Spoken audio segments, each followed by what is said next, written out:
I hope I didn't scare off people and No, no, not at all. So thanks everyone for your patience. Like I said, it's some people's first time doing some live stuff, and I'm really excited for him to join us because he has a lot of interesting things to say, and it's actually really cool. I love it when we can kind of speak to people who are a little more off the grid. I mean, both you and Jacques have such a passion for winemaking and what you do, and passion to almost distraction where you forget to talk about it with everyone. So we're excited to kind of explore that a little bit. Yeah, he's someone that been very good friend since I think 2015. Yeah, how did you guys meet? So I think we were invited to some party. I can't remember. It seems like forever ago that we know Jacques. Sounds like a good party if you can't remember. I was with Andy last night, and it's been a while. Definitely somebody that we share the same work, and we don't see each other enough. All right, so there we go. Hey. Hi. I'm here. I figured it out. So, there we go. We were just saying, I'm gonna scoot down. The way this pops up when you're live, it kind of changes the perspective a little bit. So I'm slink down on the floor. Should we prep up Here we go. This is fine. Let me prep up the thing. Yeah, you keep doing it. Anyway, I just want to welcome everyone for coming in. Thank you so much for your patience. We're having some technical difficulties, but it's all figured out now. And you know what? Everyone's drinking wine, so it's just totally fine. I'm Raechel. For those of you who don't know, I am our taster. I'm our sales manager. I was going to say tasting room manager. That was last year. I'm our sales manager and sommelier here at Penswoods Winery. I'm here with our winemaker, Davide Chateau. Also our vineyard manager. And we're here with Jacques from Chateau in Maryland. Thank you so much for joining us. Thank you for having me, guys. How are you doing? Good. Getting ready for all this cold weather, but otherwise good. Yeah, pretty scary. It is scary. We already lost probably, let's say 5% of Chardonnay. Last month around the 17th was a Friday. I got pretty cold. We've been fortunate. We've been spared the first frost, so we don't really know what to expect on this coming 2 days. It's disheartening. I've been out in the vineyard for the last week, just thinning shoots. We're quite far out. We're about, depending on which block, we're anything from 2 inches to 4 inches of canopy is already out. So, there's a lot of potential fruit out there, but who knows if it's going to be here in 2-3 days still. So we're kind of, just. Yeah, the stage is, the loss, they can be very, very big if it happens to be too cold. Yeah. Yeah, are you going to do anything about it?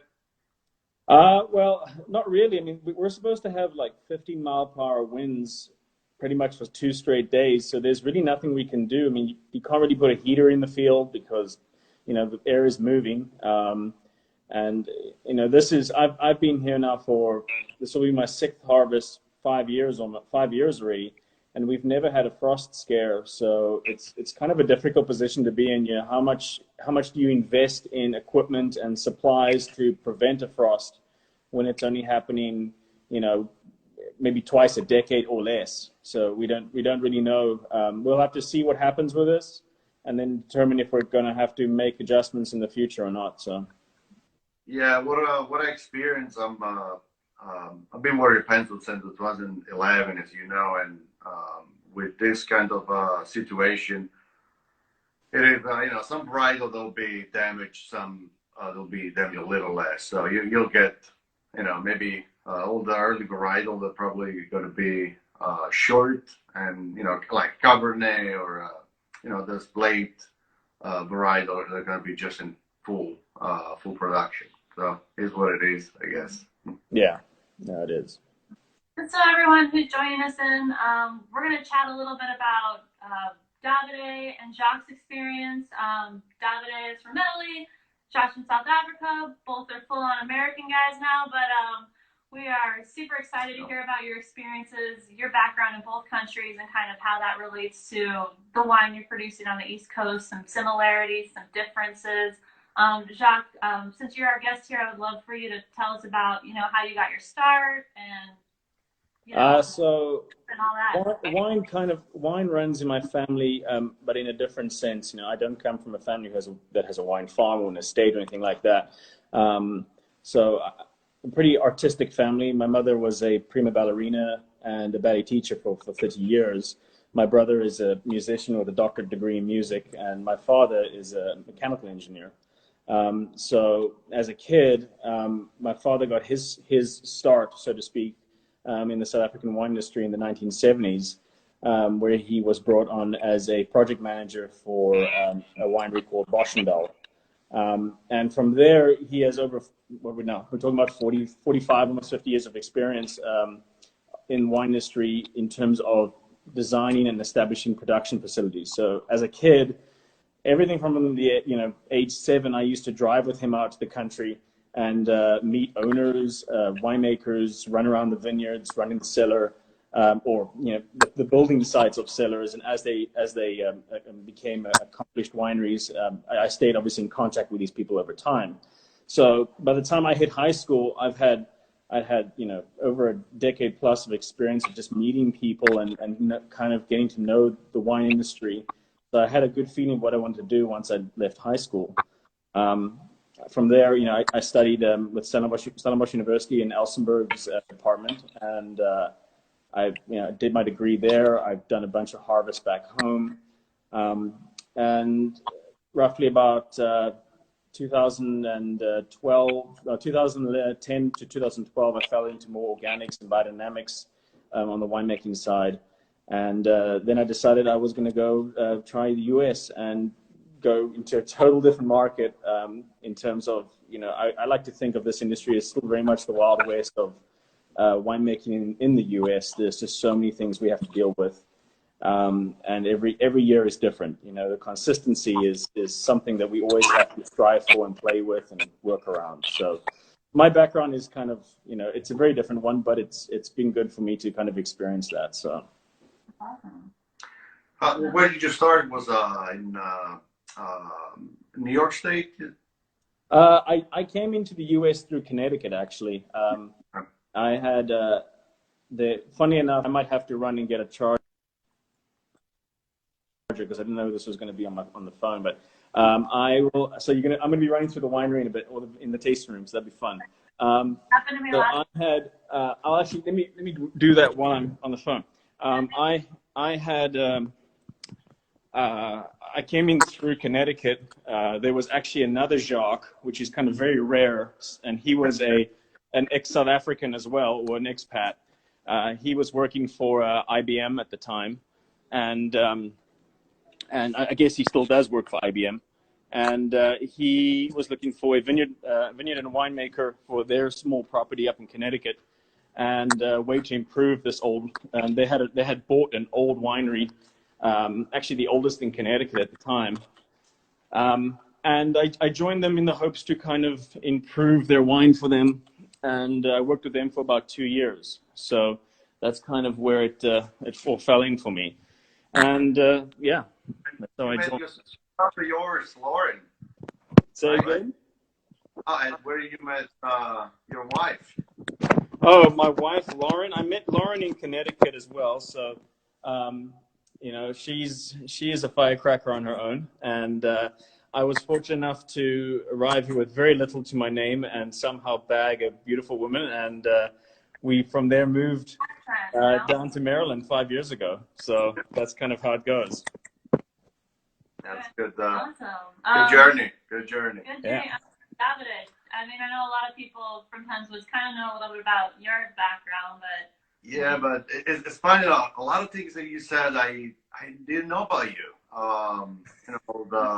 Your family, how you got to the United States, and a little bit your younger winemakers here and your education. Anyway, Yeah, same thing. We're, you know, I was born in Italy, and I moved here in 2011. Wine was always on the table. Was another beverage was water and wine. They came in the same pitcher, the same shape, and we always drink 1.5 liter of wine. Let's say each meal, but no ahead, like for We have everybody. that picture of you as a kid. You're like, Yeah. So we always harvest, you know, grapes from our vineyard, or whenever we didn't have grapes because we farmed organically because we didn't ever sprayed.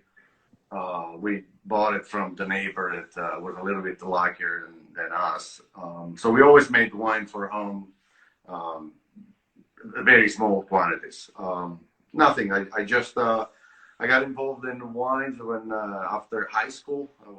I went for being an electrotechnic engineer, and I didn't really like that wasn't like something that I couldn't really show and express myself. So I went to an agronomic university to learn enology and viticulture, and I stayed there until 2011. And that in that year, I was really looking forward to have an experience after school. And I met Gino, the owner of Penswood, that he was importing the wine from the winery where I was from, which is in Abruzzo region, makes the Montepulciano d'Abruzzo, a red varietal very known in our area. So he kind of like, you know, we met, we liked each other, and we decided in August 2011 was coming here and helping out with the harvest. It was kind of like a strange scenario that we had in the hurricane. It was like very wet. I went to see a few vineyards that were totally in the ground. So it was very hard to see where I come from, the kind of weather that we have, and like Jacques said, that's very unpredictable. It's very hard to have like a 2-3 years that we have the same weather. So I almost said like you can make wine in Pennsylvania, but I wasn't. You know, I came back because I also met my wife here, and and we had several great harvests after that.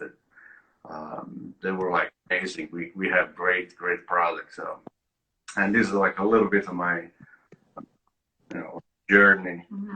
I became American. It's the accent, Davide. It's the accents that get us to stay here for longer. That's what goes on.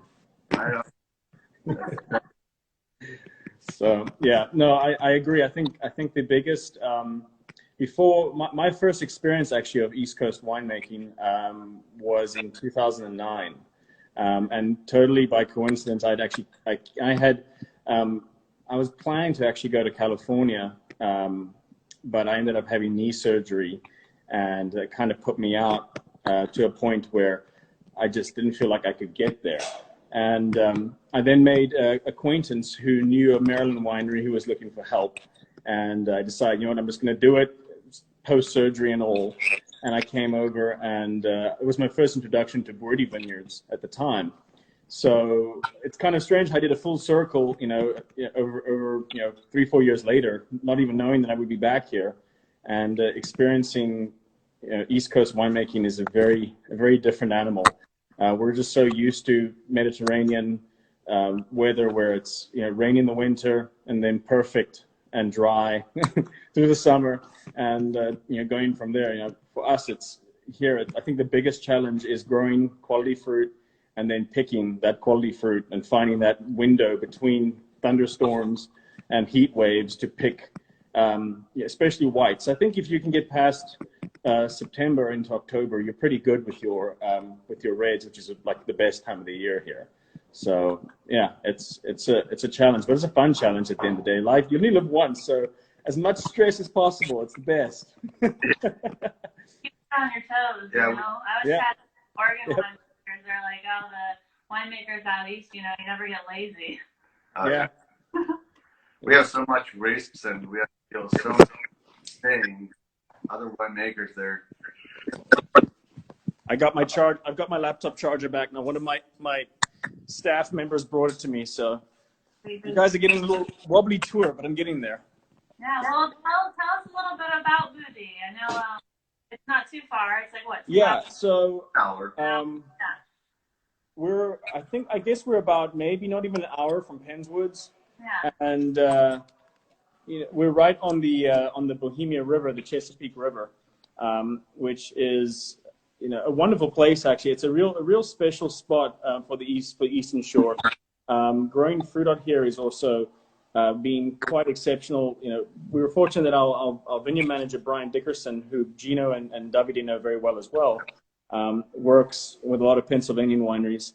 And, hearing his perspective of how fruit grows up in Pennsylvania compared to how it grows down here, even though it's, less than an hour away, is quite vastly different. So, it's been quite a nice way to see those kind of microclimates develop and learning about that as well. So, again, so we're about an hour away from Penswoods, 45 minutes from Wilmington, an hour 15 from Baltimore, hour from Philly. And we're a 440 acre farm. 20 acres is vineyard, and the history of the farm essentially is it was established by a gentleman known as Augustine Hermann in 1620. He was a Bohemian from Europe who came through New Amsterdam, New York, as a merchant, and made his way down to Baltimore, and at some point was commissioned by Lord Baltimore to actually, draw the waterways of the Chesapeake, Virginia, and parts of the Delaware to scale as a cartographer. And it took him about 12 years to scale. And once he finished, he was granted a parcel of land of his choice where he wanted to kind of establish, and he picked these original 440 acres. So we do have the old ruins on the property still of the original homestead. And at one point, he became one of the largest landowners in U.S. history, growing, I think, to over 4,000 acres total. So a lot of parts of the history on the Eastern Shore have kind of his name or Bohemia kind of connected to it. So the byway that runs through here is the Bohemia byway. We have the high schools up here. We've got some churches. So there's a good tie of history to it. So fast forward, the property has gone through different owners, and Warren and Brenda Diedrich. That's kind of where the Boudet comes from. Brenda is Butler, Brenda Butler, and Warren is Warren Diedrich, and they kind of put those two names together. They're originally Warren is spent many years in D.C. When I met them, they were living down in Key West, actually, of all places. And they decided on this property in 2013. They purchased it. And since then, they had been establishing vineyards. The first vineyards went in, I believe it was 13, 14. And then we planted some more in 16. Finished the winery in 15, finished the tasting room in 16, 17. So it's all very fairly new. Some of the vineyards have now got some age to them, 7 years or so.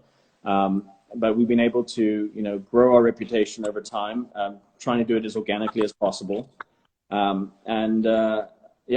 everything we grow is Vitis vinifera, or noble grape varietals.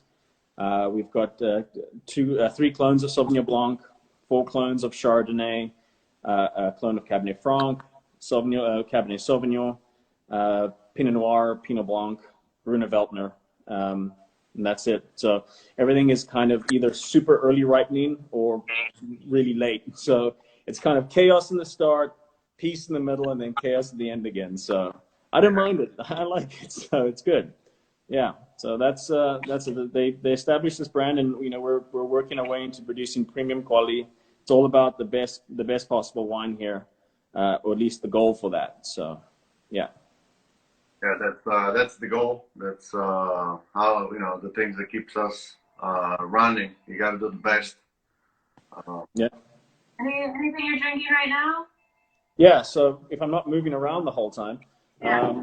I've got our estate Cabernet Franc, Okay. 2015, Yep. 2015, and this is actually just a little interesting blend we did. It's called our Shoreline.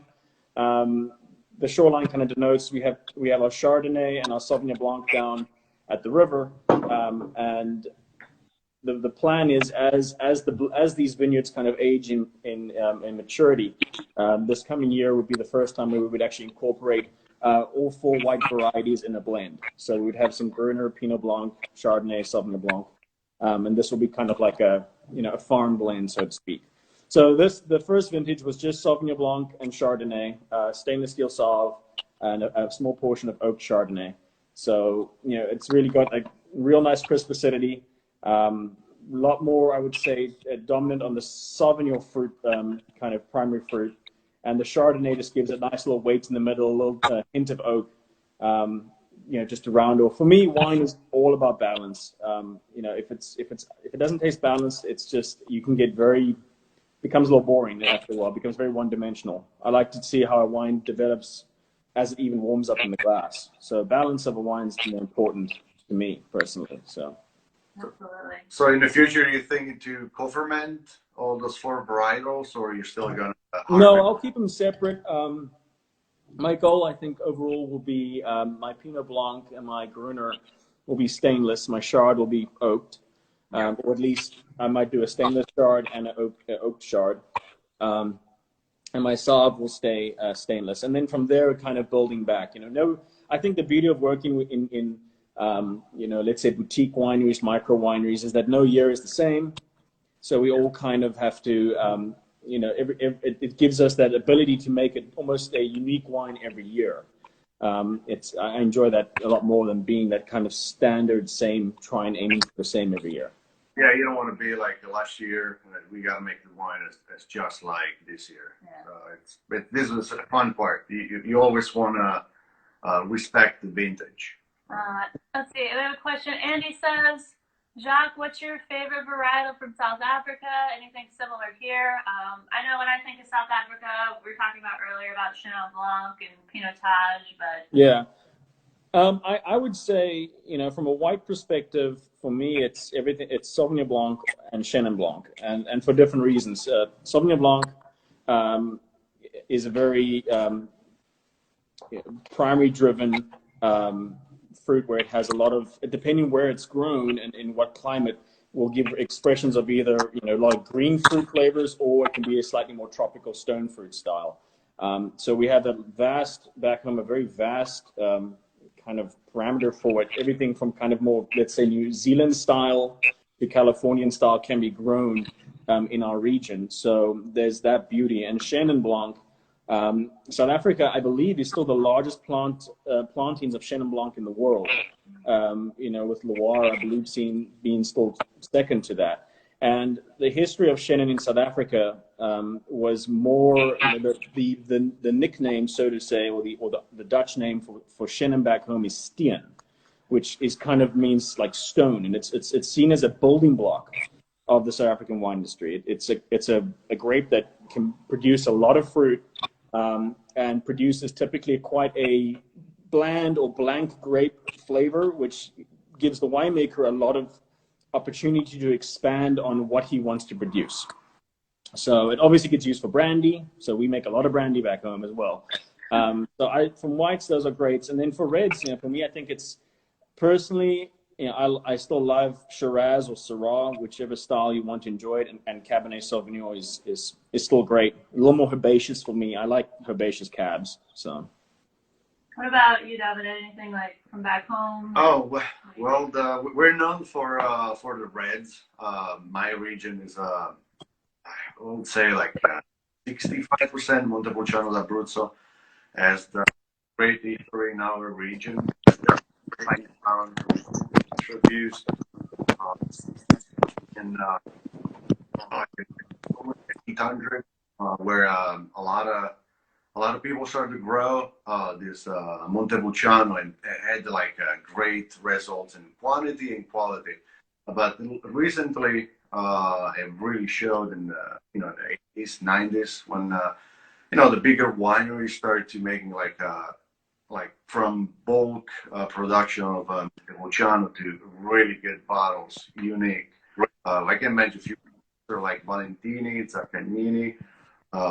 We have numbers of good producers. The other varietal that are known, we have the Trebbiano. It's like a Chenin. They're a little blend, like not kind of neutral, and they produce a lot. So they're known to be more like a table grapes for making wine, like just a lot of production and a lot of flavor in the wine. So the winemakers, they can manipulate the flavors of those varietals.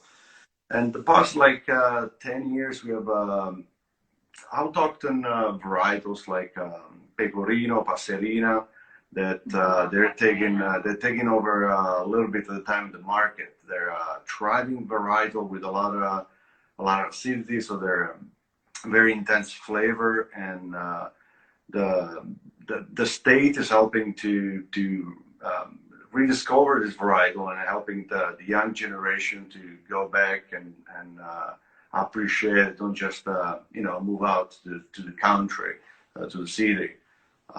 So it's this is happening in my region in Abruzzo. Yeah, me too, and I love Pecorino, and I've been seeing it more and more available here in the U.S. too. Yeah, Pecorino is one of my favorite. It can be work in a lot of different ways, and it shows the varietal characteristics, just those bright energy. Jacques, you still with us? Looks like Jacques popped out a little bit. We might have lost him, but we'll keep going. Yeah. Hopefully he'll pop back in. We could talk a little bit about, Jacques mentioned earlier that this region is kind of like the Wild West. It's developing. It's a blank slate to kind of be creative and do what you want here.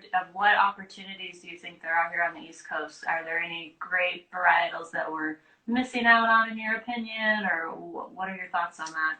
So I definitely think there are a few varietals that they do well year after year. Cabernet Franc, Chardonnay, there are two varietals that you always can count on it, just because you have good yield and great quality every year. They're resilient to cold. They're easy to grow. So Cabernet Franc and Chardonnay, they're two good varietals. But Gruyere Veltliner, Sauvignon Blanc, Merlot, Cabernet Sauvignon, there are a lot of good varietal that not shown the best of the potential every year, but they're definitely worth it to have in the vineyard. Yeah. I believe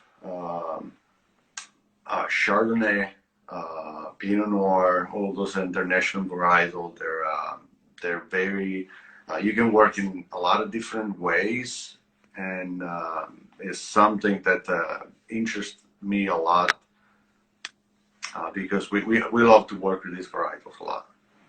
Looks like Jacques gonna back in here again. Hey, I'm back. Sorry.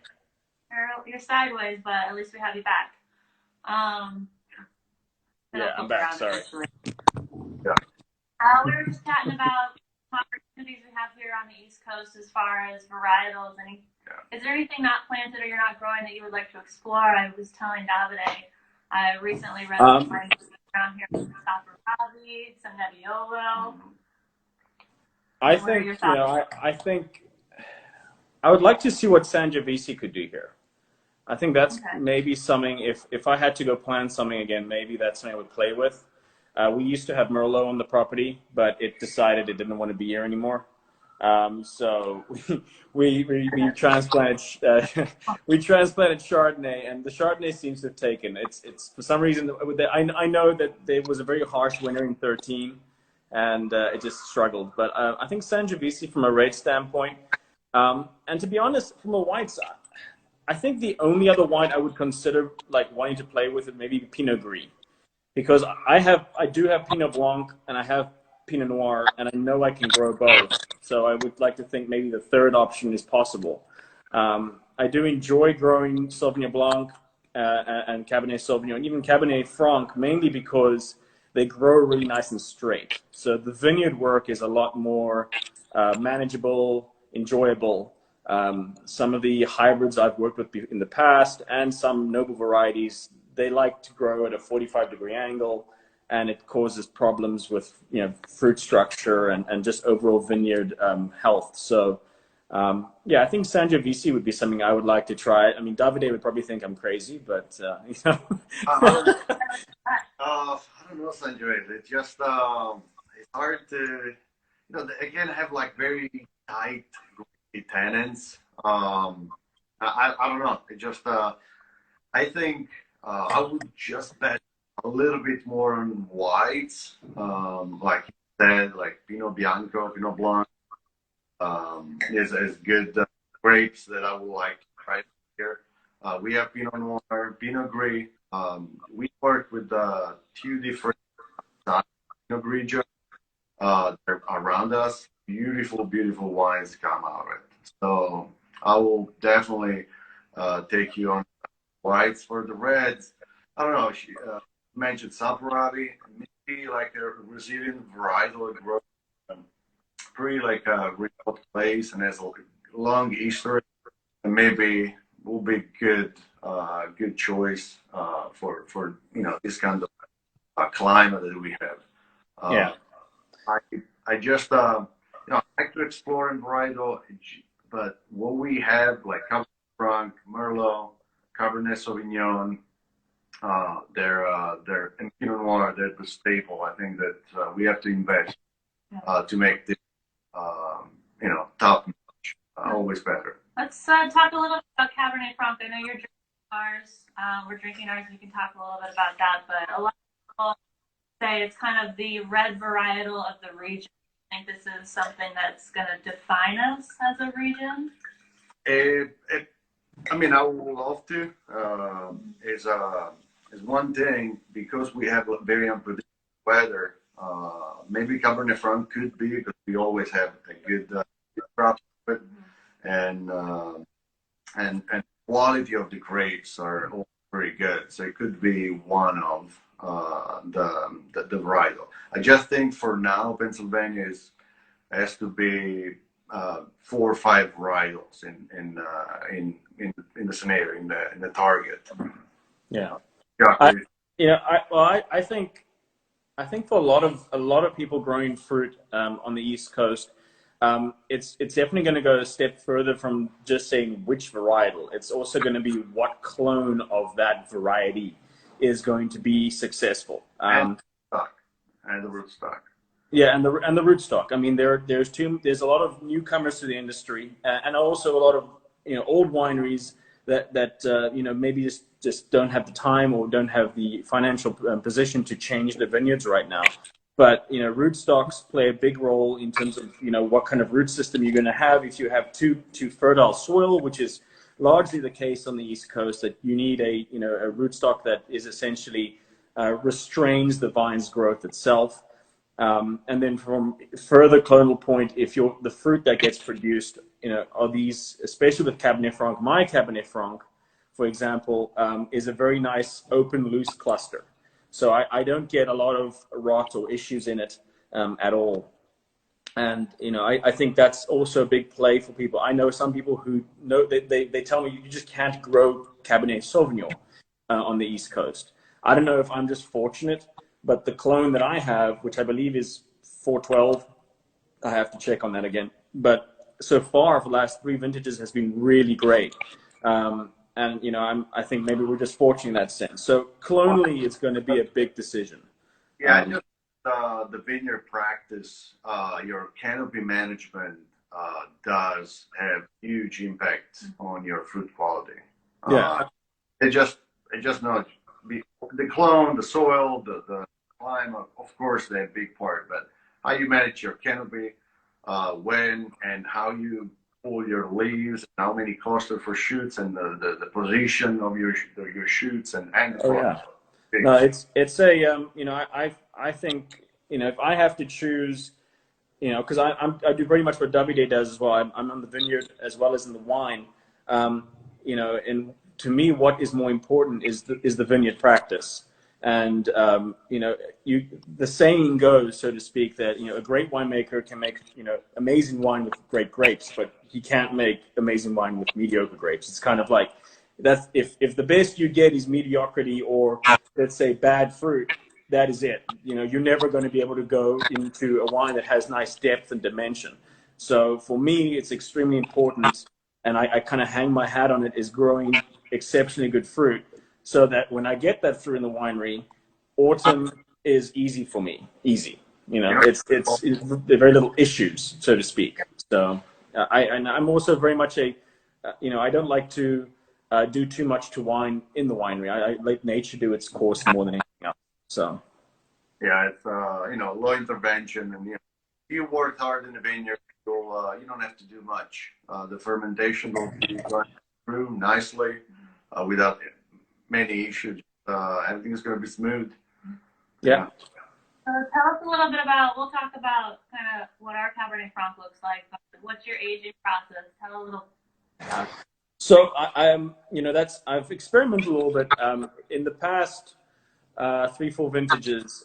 Most of the time, my reds, it's all French oak, anything from medium to medium plus toast, and it's about 18, sometimes 20 months in oak, depending when I can get a bottling company to come here. I don't have, like Davide, you guys have one on the property. Yeah, you have two. Exactly. Brag. Brag. So, for me, it's more as a all French oak, about 30%, 35% new oak, and then second and third fills from there on.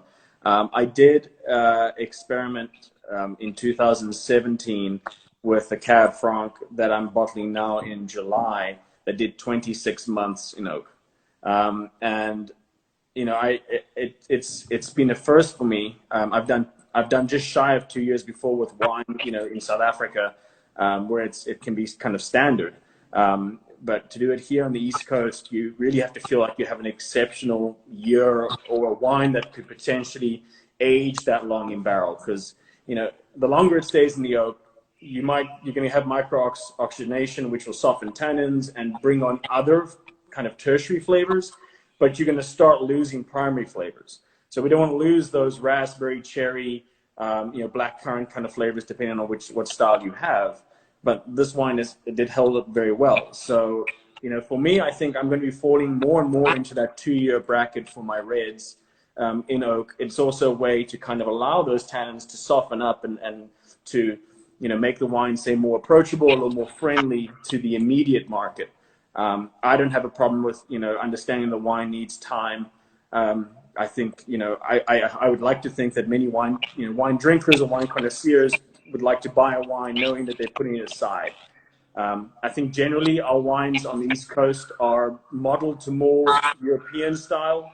So they typically have higher tannins, higher acid, more ageability to them than, let's say West Coast, which is more fruity, jammy, big and upfront. And, they'll have ageability, but they're made to be drunk today or tomorrow, that kind of stuff. So, yeah.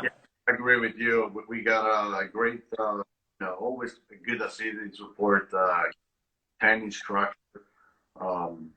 We're very lucky that we can work with these grapes and have more like European twist on how we present this wine on the market. And for us is we do the same thing, like we run old French barrel to cooperage, and we keep the barrel for 2-3 years. We work with the maceration, depending on the year. The fermentation is done in vertical tanks. Horizontal tanks called Joyello.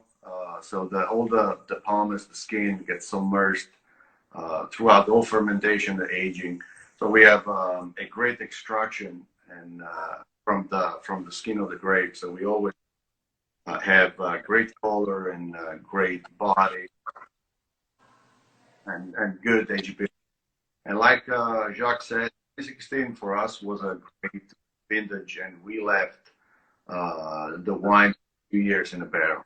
And, tasting it now, you can tell the power, the energy, the longevity of this wine, the beauty of the whole growing season of this grape. It just and you do have the tertiary flavors. We have like the tobacco, the spice. It's gripping. It has that masculinity, but there's still a lot of really beautiful fruit quality. That raspberry curve and plumminess. It's a gorgeous. Yeah, I'm also the more I've been doing this here, I'm learning as much as anyone else who literally drinks my product. I'm on the same kind of level as they are. But I have found that I think in general, whites as much as reds and whites as much as each other, they seem to show better with a year or two in the bottle. And I would like to say that people in the public, wherever they're buying their local wine, shouldn't be afraid of drinking a more aged red or an aged white. If you look at Bordeaux and you look at some of the classic white Sauvignon Blanc and Sauvignon Semillon blends that they do, some of the best vintages are 5 to 10 years old. They're a different wine, obviously, but they have a beauty to them and an acidity and a freshness, a different type of freshness, but a freshness that you can't get in a wine that was bottled 6 months ago. So there's definitely something to be said about it. I love my wines as much as they're bottled 6 months ago. They show something different, but when I taste that wine 2 years later, I enjoy it more. There's a slight more roundness to it, a little more body to it, because of that aging. So and none of that body comes from oak. It's just overall aging of a wine. So it's just really nice. So it's just we'll put out a new vintage, and I love it. I love how it drinks now, but I'm like, I want everyone to save it. I was like, buy this. Yeah. Another a varietal. One thing that I like to wait here is for the rosé. I know rosé, they're made to drink right away, but for some reason, all the phenolic that we preserve from a rosé, they taste like much better after a year. I agree. I think there's a roundness to it, almost like almost a sweetness that occurs, without even actually physical sugar that comes with rosés that age about a year or so. So that's definitely true. Yeah. So it's I'm excited. I mean, I always wait a year because I'm really going to taste wine, and it needs to be after a year. Yeah, no, I find myself tasting something just after bottling or just after doing a blend, and you kind of freak out because you think, is it going to be as good as I blended it yesterday? And you just have to kind of forget about it and know it's going to come. It's going to become that wine eventually. So, that's it's as much as wine is an amazing thing. You can drink something that's 50 years old and it won't kill you, which is fantastic. So, it's always living, it's always moving. So, that's the beauty of it. Yeah. What's your take on rosé making now that rosé is so popular? So I've done saignée, or the bleeding method, which essentially when you have a tank of red grapes, you draw a portion off and you have that pink juice. I've done that. In the past 2 years, I've actually been picking red fruit specifically for rosé. And I'm still kind of experimenting with that to see how they are. I think the biggest difference that I prefer about them, essentially picking red grapes for rosé, is that your alcohol is slightly more diminished. When you're pulling a saignée off a red ferment, you really have a real powerful amount of sugar, which can then convert into a higher alcohol. And I think in a different part of the world, that can work, that body, that weight.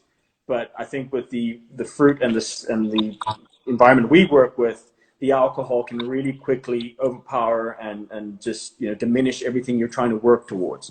So that's kind of where I'm with it. So I only have 2 varieties. I only use Cabernet and Cabernet Franc for my rosés. So yeah, I mean, I definitely, we try things. I definitely. We can pick the rosé that have been heavily acidulate, added tartaric acid on it. So we just started picking when you have the right flavor and the right. And those they show like the best. And you have the right flavor and the right acidity to back up wine, and always no more 12% alcohol. You have to be 11.5, 12. Yeah. Um, beautiful wine. Speaking of acidity and our cooler climate in general, around here, a lot of people are really excited about sparkling wines that are coming from this region. And I know, Jacques, you make a few different sparkling wines. We just did our first. But what are your thoughts on that, and how do you do your sparkling? So we do a traditional method, which is a lot more labor intensive. And, I think sparkling wine has such a large variant of market that there are people who drink only traditional method champagne and prefer that side, and then there's a large majority of people who enjoy prosecco and more fruitier style sparkling wines. So here we still do a traditional method, which is essentially picking Chardonnay, which we use as a base wine, higher acidity, lower sugar content, producing a wine that has high acid, low alcohol, and then adding sugar and yeast in the bottle to bring that alcohol up to 12% or so, and then gaining that carbonation. The biggest difference is then aging it for a year and a half, 3, 5 years on the sediment before going through a riddling process and then disgorging. And that aging process is what really defines and makes a difference to sparkling wine. That autolysis, the breaking down of the yeast that's now in the bottle, brings forward those kind of biscuity, yeasty, bready notes that some people, enjoy very much in a sparkling wine in combination with the high acidity and the fruitiness. And that's what we've been doing here for a couple of years. We did a Blanc de Blanc, which is 100% Chardonnay, and we did a Blanc de Noir, which is 75% Pinot Noir, 25% Chardonnay. And it's a lot of work. I mean, I could say every bottle almost gets handled 7 to 10 times in its lifespan.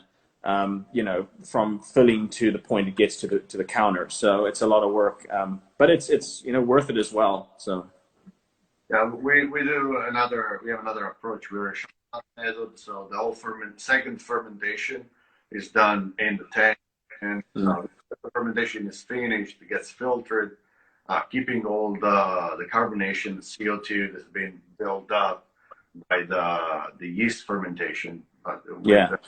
Yeast that basically transform the sugar in alcohol, having CO2 as byproduct that gets built up in the tank, reach like 4.5 bar, and from the tank goes straight to the bottles, being of course it's a little bit easier. We still work with lees, so we have the exchange from the yeast and the wine that gives a little roundness. Bread flavor, so it's amazing. It's very neat job to work with sparkling wine, because you have to dose your bottle one by one. It takes time and get knowledge of what you do. Yeah, sparkling wine stuff. I would love to do that more kind of forced carbonated or pressure vessel style. I think it makes beautifully fruity, bubbly. It's just great every single day. It looks like Instagram's giving us a time countdown. I think we are reaching the max limit. I know we still have a few things to talk about, so I might end this session if you want to chat a little bit more. Yeah, I mean, I don't know how much. I think I have a little bit of battery left, but we could definitely do it again. We can wrap this up. It looks like we have 30 seconds. Real quick, Doc, thank you so much for joining us. Please, everyone, check out Chateau in Maryland. Fabulous wine, fabulous winemaker. Thank you so much for joining. Thank you, Jacques. Thank you, guys. Thank you for having me, and I hopefully see you soon. Quickly, but we have literally 15 seconds till. All right. If you have any questions, just DM, whatever. We'll be on live again next week. All right. Thanks, guys. Bye.